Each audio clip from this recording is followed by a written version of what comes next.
아비님이 이 영상을 들려드린, 이 이야기를 들려드린 이유는, 아비님은 불교나 철학, 이런 것들을 인정한다는 겁니다.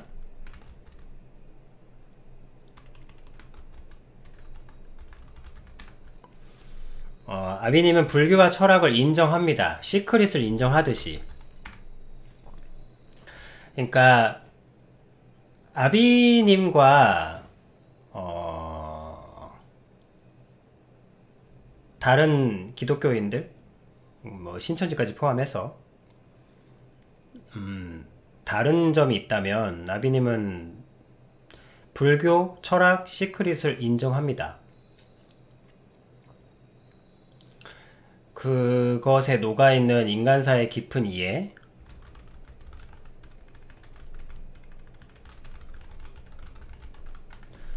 불교의 인간사의 깊은 이해, 그리고 철학의 철학이 무슨 안 좋고자 하는 게 아니잖아. 순수하게, 아니야. 유나야, 좋은 얘기예요. 좋은 말씀입니다. 아비님이 좋은 말씀이라서 가져온 거예요. 물론, 여기 있는 여러분들은 조금 저렇게 평가할 수도 있어. 왜냐면 여러분들은 지금 아비님 품 안에 있는 사람이고, 또 아비님 품 안에 있다는 것은 아비님 바가 되었다는 것이 아니라, 어쨌든 아비님 품 안에 있다는 것은 신이 있다라는 전제. 그러니까 신이 있다라는 전제로 보고 있기 때문에, 신이 있다라는 전제로 모든 어떤 이야기들을 그런 관점으로 보고 있기 때문에, 신이 있다라는 관점으로 보면 어린아이의 눈에도 임금님이 벌거벗은 모습은 보일 수 있습니다. 어린아이의 눈에도 임금님이 벌거벗은 임금님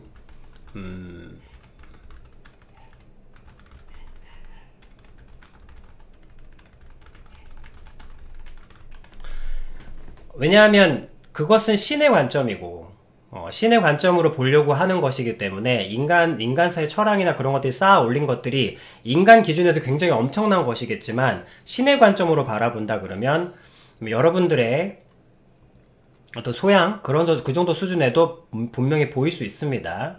임금님이 벌거벗었다고 이야기한 사람은 어린아이였던 걸 잊으시면 안 돼요. 그리고 그것을 우화로 치부할 수 없을 만큼 그 이야기는 아주 엄청난 진리를 포함하고 있습니다. 그래서 아비님이 이 얘기를 들려드린 이유는 이게 굉장히 좋은 말씀이기 때문이에요. 법륜스님의 거의 한 30%? 30-40%에 대한 30-40% 정도의 그 말씀, 증문즉설, 이런 것들을 아비님은 인정합니다. 그리고 또 굉장히 아비님도 괜찮다고 생각해요. 좋은 말씀이십니다. 그리고 그런 부분에서는 아비님이 존경합니다. 하나님께서는 마땅히 존경해야 할 사람을 존경하라고 하셨습니다. 그런데 기독교나 내가 하나님을 믿는데 저런 것들이랑 이런 태도, 변하는 태도라 그랬잖아. 내가 하나님을 믿는 사람인데, 이런 분들도 있어요. 내가 하나님을 믿는 사람인데 저런 불교 따위들과 내가 뭐 이런 거 있어요. 변하는 태도. 하나님께서는 마땅히 존경해야 할 사람을 존경하고 마땅히 두려워해야 할 사람을 두려워하라고 하셨습니다. 그 업적과 그 어떤 인간사의 깊은 이해, 그리고 자기의 어떤 도약, 무언가 성찰, 진리를 찾기 위한 몸부림, 적어도 나보단 나을걸?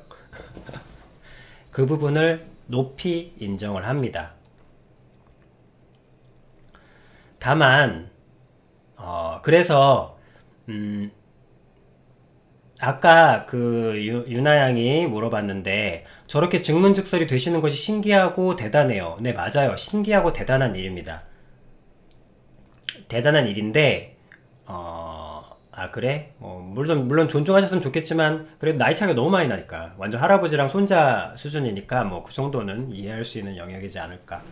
그 정도로 하는데,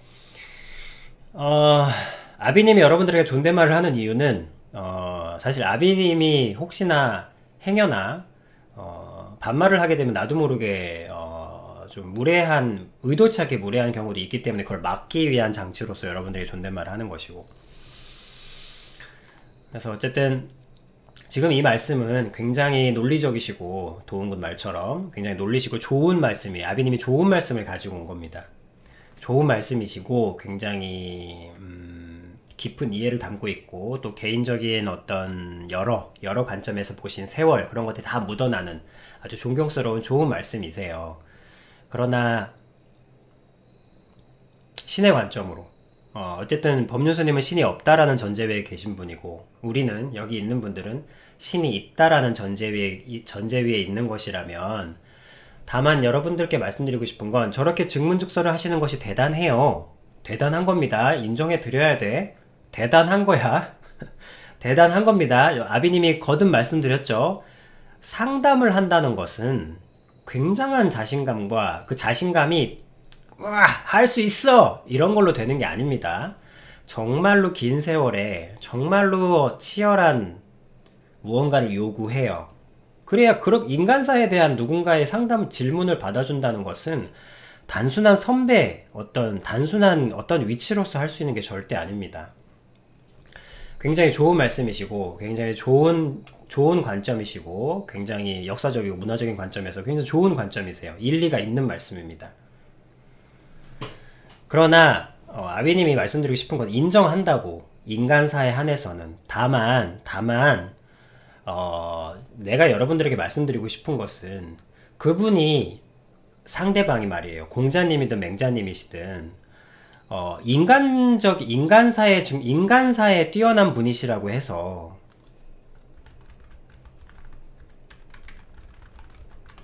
인간사의 설명과 증문즉설에 뛰어난 분이라고 해서 그분에게 죽음에 대한 문제까지 물을 수는 없다는 겁니다.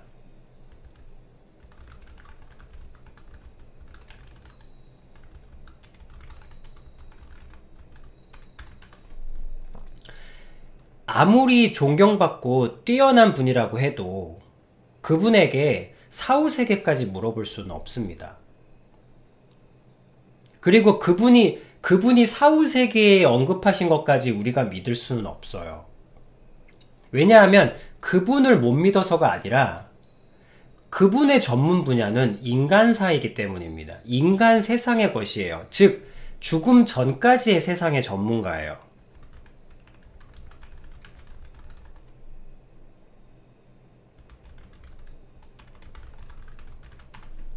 우리가 의사에게, 그러면 생명의 전문가가 누구야? 의사잖아. 뭐 의사한테 죽은 후의 세상까지 물어보진 않잖아. 어떻게 보면 생명에 대해서는 낱낱이 알고 있을걸? 이 지구상에 어쨌든 가장 많은 지식을 쌓은 분들이 의사분들이잖아. 근데 여러분들이 의사에게 사후세계를 물어보진 않잖아요. 법륜스님을 존경하지 않는다는 뜻이 아닙니다. 존경해요. 진심입니다. 진심이에요. 정말. 다만 법륜스님이 인간사에 아무리 뛰어난 답변을 하신다고 해도 그분이 죽음에 대한 답변까지 내릴 수는 없습니다. 그래서 아비님이 좀 안타까운 거예요. 근데 사람은 약해서, 이분이 인간사의 전문가니까 사후세계도 알겠지라는 전제로 질문들을 하시더라고요. 근데 안타까운 건 법륜스님도 그 답변을 하시는 거예요. 여러분, 법륜스님에 대해서 죽음을 물어본 여러분들은, 법륜스님의 주장에 따르면 여러분들은 파도 거품이래요. 여러분들은 바다 거품입니다. 여러분들은 바다 거품이래요.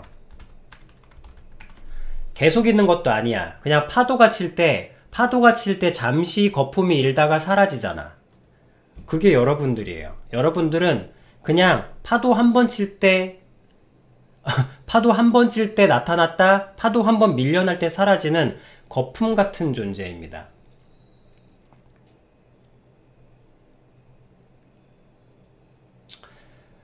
제가 말씀드리고 싶은 것은, 존경스러운 분이긴 하나, 인간사의, 지구상의 가장 뛰어난 분이라고 치자. 지구상에 인간으로서 가장 뛰어나신 분이라고 치자고요. 이 지구상에 정말 근래에 천년에 나올까 말까한 엄청난 지고지순한 현자라고 칩시다. 법륜스님이. 아무리 천년 만에 한 번 나올까 말까한 현자라고 해도 죽음에 대해서 알 수는 없습니다. 왜? 인간이기 때문에.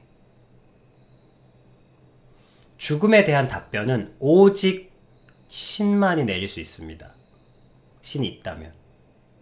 그래서 신이 있는가 없는가는 절대적으로 중요한 질문이에요. 아무리 천년 만에 한 번 나올까 말까 현자라고 해도 신이 있는데 없는 줄 알고 살아간다면 그것 또한 너무 큰 비극입니다. 그 현자는 지구상의 모든 지식을 가졌지만 신만 놓친 거예요. 근데 신께서 말씀하셨거든요. 이 만물을 네가 모두 가진다고 해도 네 생명을 잃는다면 무슨 가치가 있느냐? 그 생명을 주니가 나며 그 생명을 영원한 생명을 주는 것도 나다. 그러니 너는 나를 구하라. 나를 찾으라. 간절히 구하는 자를 내가 만나주리라. 그리고 그에게 내가 영원한 생명을 가르쳐주리라. 영원한 생명을 주리라. 너희는 이뤄진 자식이며 나를 찾기 위한 여정에 있다. 그걸 모른다면 아무리 천년 만에 나오는 현자라고 해도 모든 것을 얻되 가장 중요한 한 가지를 중요한 한 가지를 잃은 거죠. 이 비유를 따지자면 세계 정복을 하고 단명하신 거죠.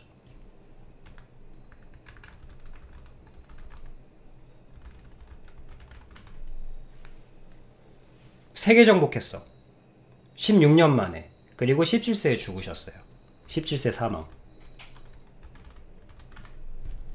이게 뭡니까? 천하를 가졌는데 17세에 죽으셨어요. 위대한 건가? 위대할 수 있죠. 역사 이름을 남겼으니까. 그렇지만 17세에 죽었다는 건 너무 허망한 죽음 아닙니까?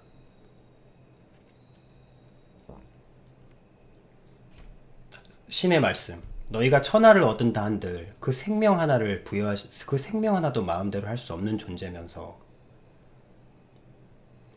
어찌 너희가 여러 말씀들이 있어요. 그렇지만 여기서 또 아비님이 얘기하면 또 이게 좋은 말씀 갖고 와서 좀 폄하하는 것 같은데 그런 의도는 아니었는데 다만 이제 여러분들에게 서두를 열어주기 위해서. 그래서 아비님은 법륜스님의 말씀 중에 인간적으로 도움이 될 만한 이야기는 아비님이 갖고 올 겁니다. 하지만 죽음이 무엇인지, 사후세계가 어떻게 되는지, 그리고 죽는다는 것이 어떤 것인지에 대한 질문에 대한 답변은 여러분들에게 들려드리지 않을 겁니다. 왜? 인간은 자격이 없어요. 아무리 천년의 현자라고 해도 죽음에 대한 질문의 답변은 자격이 없습니다. 일단 물론 그분이 주장은 하실 수 있을지 몰라도 인간인 이상 자격이 없다고요. 여러분 공자도 진짜 역사에 남을 천재시잖아. 현자이시고. 그래서 마지막으로 받은 질문이 그거였어.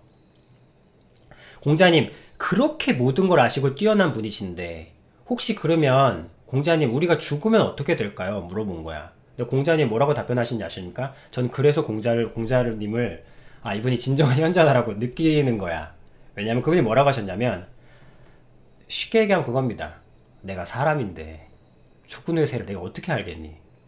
나도 모르지 당연히. 그게 진정한 현자라고 생각합니다.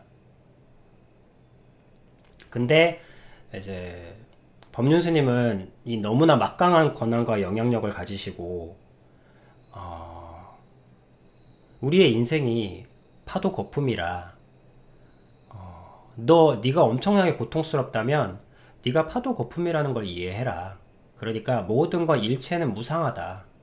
네가 고통을 느끼는 것도 허무하고 네가 기쁨을 느끼는 것도 허무한 거야. 근데 뭘 그렇게 슬퍼하고 고민을 하고 그래? 그러면은 네 고통을 놔버려. 그러면은 네, 뭐 하여튼 그런 입장이시거든. 그러나 절대 하나님께서는 그렇게 말씀하시지 않으십니다. 그 죄를 내가 잊지 않는다. 너에게 행한 그 이유 없는 죄를 나는 기억한다. 반드시 잊지 않는다. 그러나 하나님은 그 모두를 사랑한다. 하여튼 이런 죄에는 대가가 있고 그 사람은 너에게 죄를 지었다면 너에게 반드시 용서를 구해야 하고 용서를 빌어야 한다. 그리고 그 용서만 빌어서는 안 되고 너에게 행한 그 죄에 대한 대가 또한 치러야 한다. 그래야 죄는 반드시 시인과 죄의 대가가 치루어져야만 용서가 이루어집니다. 하나님께서 말하는 죄는 뭐라고 하시냐면 죄는 반드시 시인과 대가를 필요로 합니다. 잘못했다. 만으로는 안 돼요. 내가 너를 성폭행을 했어. 그럼 얘기합니다. 나 너 성폭행해서 진심으로 후회하고 있어. 미안해. 끝. 아닙니다. 성폭행의 고통에 해당하는 죄의 대가를 치러야 합니다. 그 대가가 무엇인지는 모르겠으나 그 대가를 시인과 죄의 대가가 동시에 치루어져야만 비로소 용서를 받을 수 있는 자격이 주어집니다. 내가 너한테 1억을 빌렸어. 사기친 거죠. 근데 그 다음날 10년 후에 돌아와서 그러는 거야. 그때 미안했다. 나 용서해라. 그러면 그래 그때 그 돈 다 잊었어. 다 용서해. 그런다고 끝나는 게 아닙니다. 1억이라고 그랬나 아비님 방금? 1억을 사기쳐서 갔다면 그 1억만큼의 죄의 대가를 치러야 합니다. 그 1억을 다시 갚든지 아니면 그 1억만큼의 가치만큼의 무언가를 해야 합니다. 옥고를 치르든지 한마디로 그 죄를 용서해야 할 위치에 있는 사람에게 철저하게 이 용서가 이루어질 수 있도록 대가를 치루어야 합니다. 죄가 대가 없이 용서되거나 잊혀진다는 것은 죄에 대해서 죄를 짓는 겁니다. 죄는 반드시 시인이나 반성만으로 사라질 수 없습니다. 죄에는 반드시 대가가 필요합니다.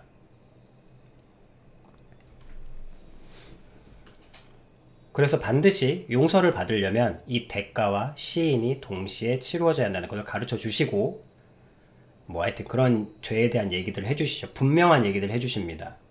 아비님이 말씀드렸죠. 허무하게 잊혀지는 것이 아니라 분명하게 이해하는 것. 분명하게 누가 잘못했는지 세상 모두가 당신이 잘못했다고 해도 하나님은 말씀해 주십니다. 네가 옳고 세상이 틀릴 수 있다. 네가 옳고 세상이 틀릴 수 있다.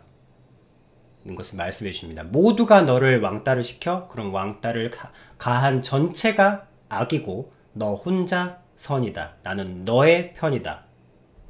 그들이 잘못하고 있는 것이다. 분명한 이해가 죄에 대한 어떤 수치, 어떤 무언가 불합리하게 담고 있는 이 모든 것들에 대해서 분명한 해답과 답을 주는 것이지 쟤도 인생, 나도 인생, 쟤도 거품, 나도 거품이니까 어차피 우리가 파도 거품처럼 사라질 건데 그 모든 일체가 무상하다는 것은 그것은 아비님이 얘기했죠? 살리는 것인가 죽이는 것인가 이런 가치 판단으로 살면 사실 우리가 어차피 죽을 거 살아서 뭐 하냐는 전제가 진리가 되게 됩니다.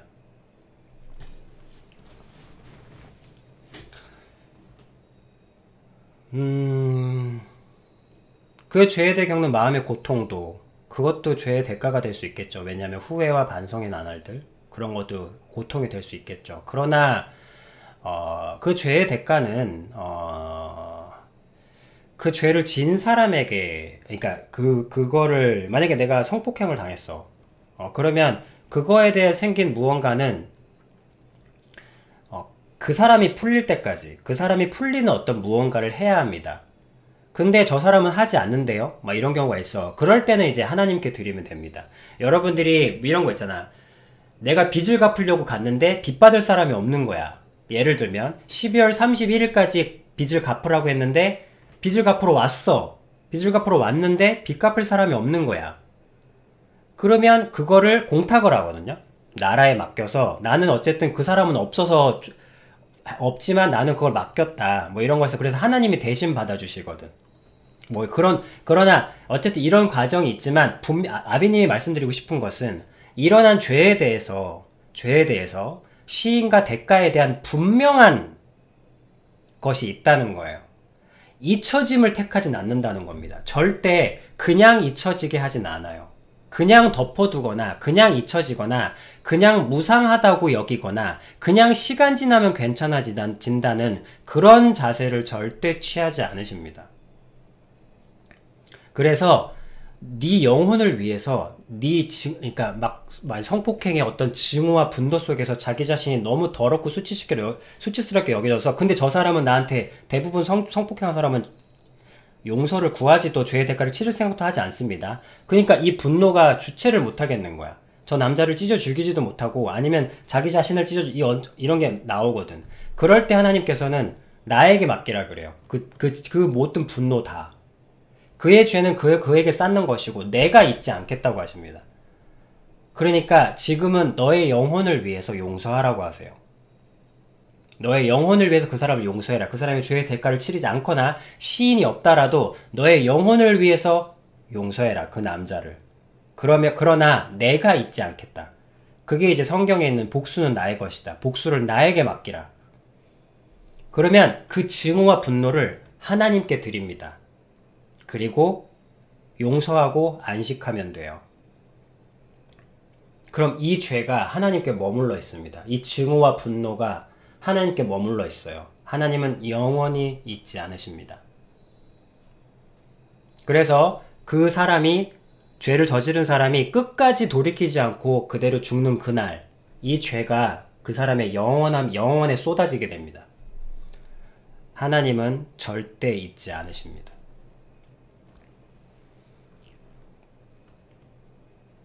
이것이 죄라는 것이고 비로소 이것이 용서라는 것이고 이것이 여러분 이미 잊고 있었던 정의라는 겁니다.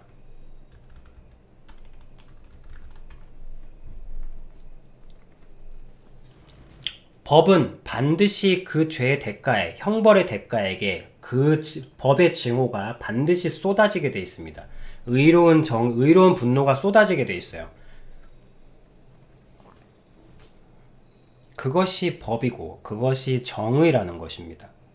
하나님은 완전한 신, 사랑의 신이세요.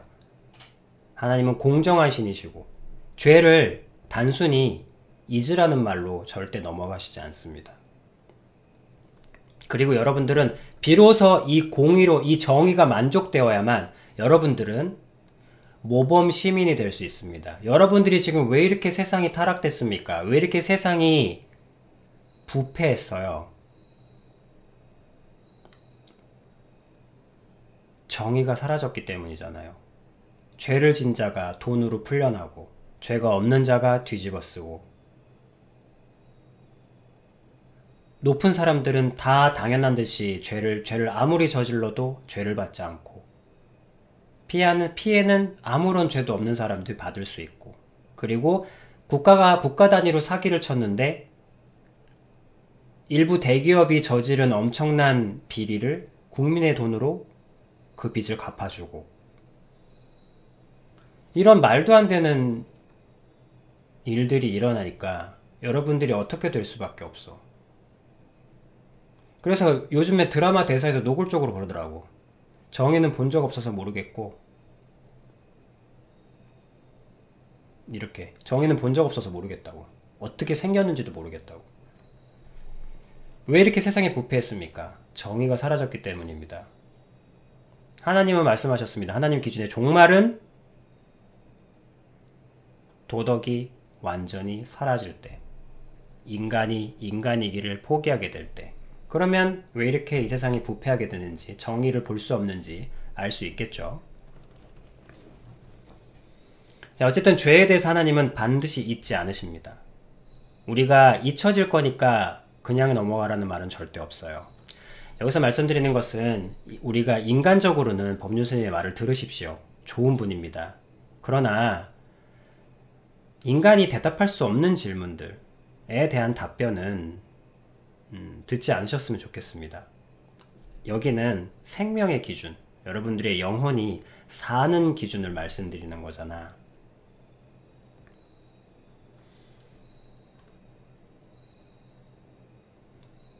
그래서 법륜스님의 말씀을 존중하세요. 말씀이 존경해야 될 말을 존경하지만 사실 이거는 그 페미니스트에 대한 얘기를 하려고 그랬는데 전제를 하다 보니까. 그리고 첫 번째 전제, 자, 존경하되 인간적인 부분, 방금도 남녀 차별에 대한 어떤 사회적인 부분이잖아요. 그러면 법륜스님의 얘기를 참고하는 것도 아주 좋습니다. 그러니까 신이 대답할 수 있는 부분에 대해서는 여러분들이 듣지 않으셨으면 좋겠다. 그리고 인간적인 부분에 대해서는 굉장히 심도 깊게 들으셨으면 좋겠다. 그런 구분이 있었으면 좋겠다는 겁니다. 아비님이 전해드리는 건 하나님의 말씀을 전해드리는 거예요. 하나님의 기준, 그걸 통역해서 여러분들에게 전달해 드리는 겁니다. 그리고 두 번째는 여러분, 불교는 종교가 아닙니다. 이 논의가 아직도 이루어지고 있어요. 근데 어쨌든 최종적인 답변은 불교는 종교가 아닙니다. 불교는 종교가 아니에요. 그러니까 불교는 사후세계에 대한 답변을 주는 어떤 것이 아닙니다. 불교는 사상체계예요. 스스로 그렇게 말씀을 하세요. 불교의 가장 중요한 질문이 뭐냐면, 이걸 상식적으로 알아주세요. 불교의 가장 중요한 질문. 여러분, 철학이 학문입니까? 종교입니까?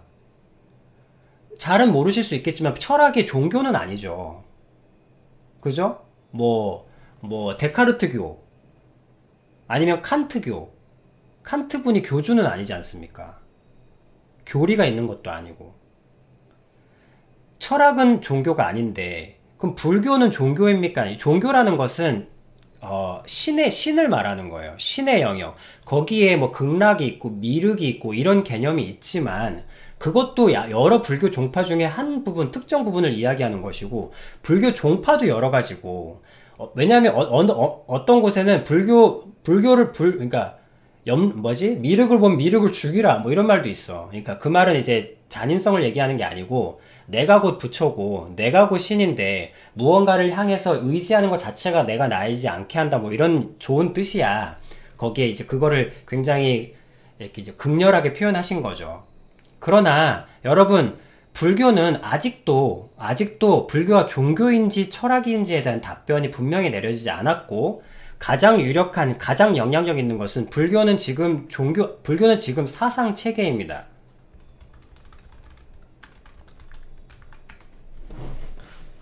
종교가 아니다. 불교의 가장 중요한 질문이에요. 불교가 종교입니까? 기독교는 종교지, 신에 대해서 얘기하고 있으니까. 이슬람도 종교예요. 신에 대해서 얘기하고 있고. 단군교도 신에 대해서 이야기하고 있습니다. 뭐 천부경 이렇게 하면서. 근데 불교는 그게 아직 정리가 안 됐어요. 분명하게 불교가 종교다. 그래서 여러분들이 업을 쌓아서 카르마를 업보를 벗어나면 미륵에 이르러서 극락으로 간다라는 그거 딱 고정된 그게 없어요. 그게 아니라고 하는 불교도 많고, 그러니까 불교 자체가 통합이 되지 않았습니다. 그리고 가장 유명하고 영향력 있는 분들의 최종적인 말씀은 불교는 사상 체계라는 거예요.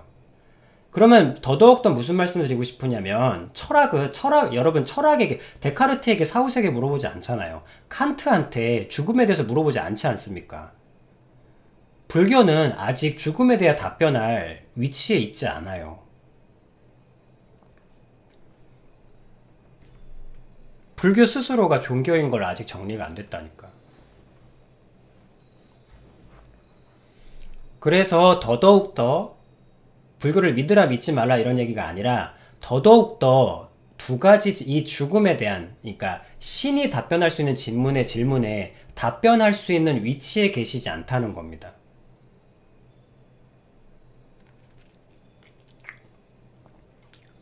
그래서 말씀드리는 거예요. 자, 결론은 법륜스님 뛰어난 분이에요. 존경스러워한 분입니다. 마땅히 존경해야 할 분이에요. 그러나 존경만 하세요. 존경하세요. 존경해야 존경할 사람을. 뭐 여러분들이 존경할 사람 요즘 누구 있어? 여러분들이 존경해야 할 만한 모든 사람들, 그런 사람들처럼 존경하십시오.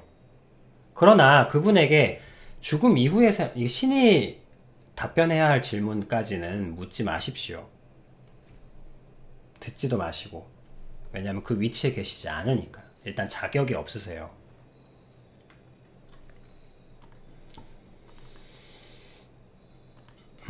그래서 어쨌든 지금 남녀 간의 어떤 이 분열에 대해서 말씀을 하셨는데, 그거를 역사적인 관점과 문화적인 관점에서 아주 좋은 말씀을 하신 겁니다. 아비님이. 그래서 좋은 얘기에서 들고 왔는데, 일리 있는 얘기죠. 역사적으로나 어떤 우리가 또 그 좋은 유산과 나쁜 유산을 똑같이 물려받는다는 것은 성경의 맥과도 동일하게 되는, 동일시 되는 그런 좋은 말씀이세요. 거기서 아비님이 수정을 하고 싶은 게 아니라 좋은 말씀이니까 그대로 받으셔도 됩니다. 다만 아비님이 여기서 첨언을 하는 거예요. 추가하는 거. 자, 지금은 아까 그 신천지 얘기는 뭐 전면 수정을 한 것이고 틀리니까. 근데 이제 이 법륜스님의 얘기는 잠깐 첨언을 하는 겁니다. 보완을 하는 겁니다. 그만큼 존중하니까. 그래서 첨언을 하자면 남녀 간의 분리가 일어나고 있다는 겁니다. 그리고 그 분리가 자연적으로 일어나는 거면 100번이고 1000번이고 이해할 수 있어요. 하지만 그 분리가 노골적이고 적절한 타이밍에, 시기에 맞게 아주 노골적이고 극렬하게 이루어지고 있다는 것입니다. 마치 의도적인 것처럼.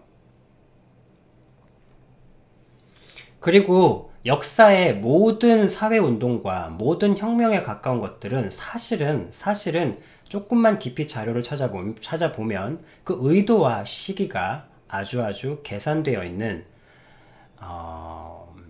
그런 어떤 의도적인 움직임에 많이 움직여졌습니다.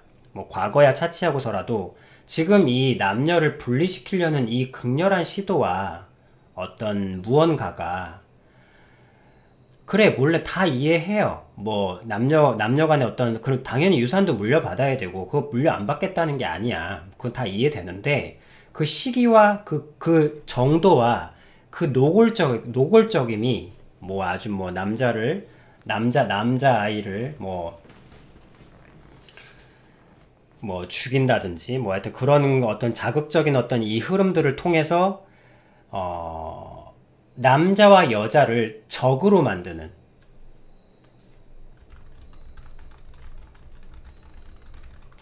남자와 여자를 적으로 만드는 이 어떤 사회적인 움직임이, 그 시기와 흐름과 정도와 강도와 세기와 분포가 아주 의도적이고 아주 계산된 것처럼 아주 자연스럽지 못하다는 겁니다.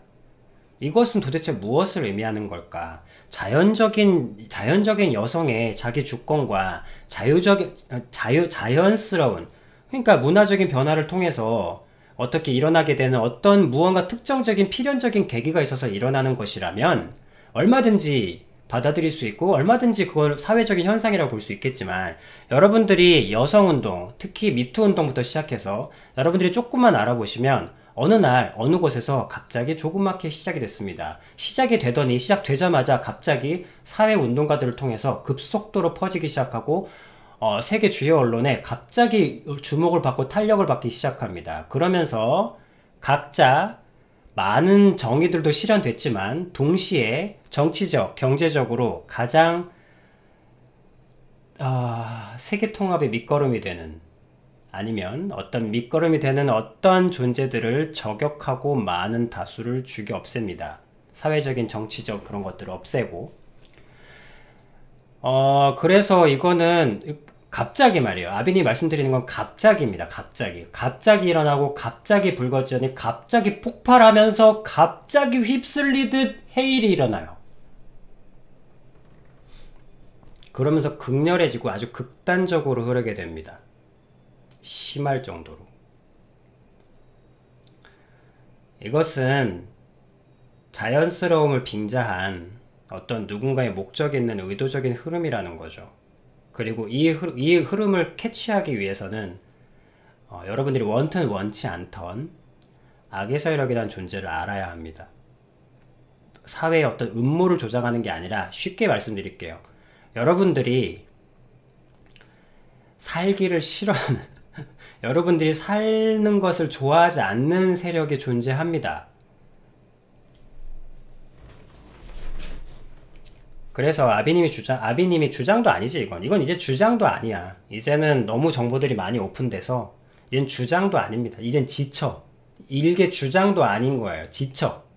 그냥 이거는 명백한, 왜냐하면 그 이전에도 수도 없는 흐름들이 있었기 때문에 그 중에 가장 최근 것이 페미니즘과 어떤 미투 운동 이런 거예요. 다음에 또 나올 겁니다. 이제 이 흐름 끝나고 나면 다음에 또 뭐 나올 겁니다. 다음에 나올 건 네오나치즘입니다. 그거 신사회주의. 이거 다음 게 나올 게 신사회주의입니다. 이거 다음 게 그렇게 봐요. 지금 공산주의가 아니라 공산주의는 특정 당을 지칭하는 거니까. 여러분 사회주의입니다. 사회주의. 이제 금수저, 은수저, 흑수저가 똑같이 흑수저 먹자. 공평하게. 그런 사회주의가 이제 사회주의가 일어날 겁니다. 일어나는지 안 일어나는지 봐봐. 이건 뭐 당연한 거니까. 이거 다음에 일어날 거대한 사회적인 움직임이 사회주의. 전 세계에 사회주의, 그러니까 공산주의 열풍이 일어날 겁니다. 왜? 민주주의에 너무 상처를 받았으니까. 민주주의를 50년 동안 겪었어. 그 결과가 뭐야? 가난한 사람들은 더 가난해지고 부자는 더 부자가 되고 열받잖아. 그러면 이제 다음 건 뭐예요? 이제 더 이상 민주주의 못하겠다. 이제 다 우리 사회주의로 가자.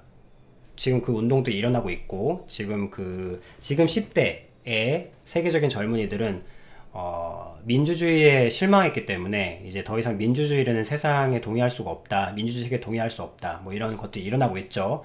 아빈이 말씀드리고 싶은 것은 이 모든 것들이 어떤 흐름 속에 있다는 겁니다. 이거는 인간적인 시선으로는 볼 수 없는 시선입니다. 문화적인, 역사적인 관점으로 해석할 수 없는 관점이에요. 그 관점을 하나 드리는 겁니다.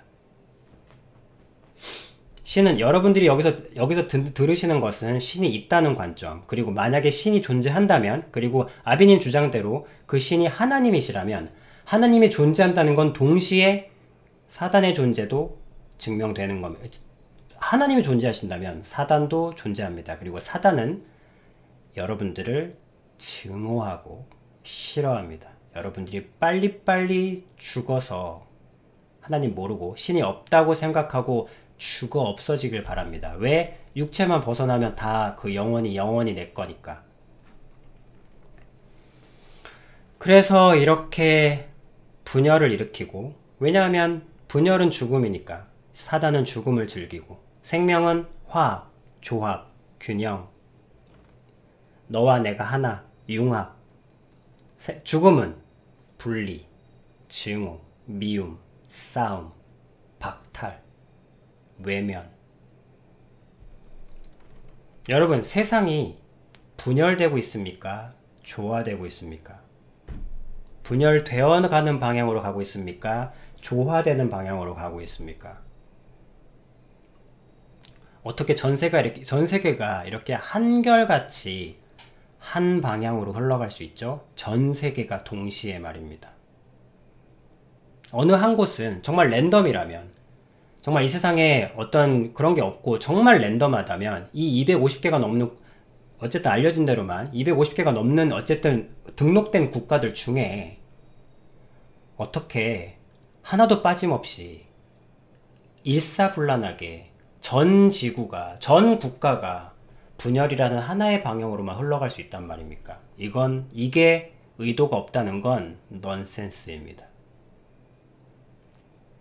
여러분들이 지금 신을 알든 모르든, 있든 어떻게 살고 있든지 간에 어떤 의도된 방향으로 여러분들은 휩쓸려 가고 계십니다. 더 이상은 모른 채 휩쓸려가게 두고 싶어 하지 않아서 이런 조그만 사람도 일으켜서 여기 있는 조그만 사람에게라도 이 흐름의 실체를 알려드리는 것입니다. 지금 이 흐름은 인간적인 시선으로는 절대 볼 수 없습니다. 왜? 지금 악의 세력은 전 세계를 다 먹었기 때문에. 그리고 아비님 같은 사람들이 이제 곳곳에서 많이 일어날 겁니다. 왜냐하면 그 정도로 지금은 급박하고 엄청난 위기입니다. 인간적인 시선으로 더 이상 이걸 분석하고 파악할 수가 없어요. 이젠 더 이상 신이 없다는 관점으로 이 세상을 측정할 수가 없습니다. 왜? 랜덤이 사라졌거든. 모든 지구가 하나의 방향으로 흘러갑니다. 이럴 수는 없습니다. 이건 불가능해요. 250명의 사람에게 완벽한 자유를 주었는데 한 방향으로 뛴다면 그거는 무슨 의도가 있기 때문입니다. 뒤에서 총을 쐈건 아니면 저쪽에 무언가가 빛나는 것이 있건.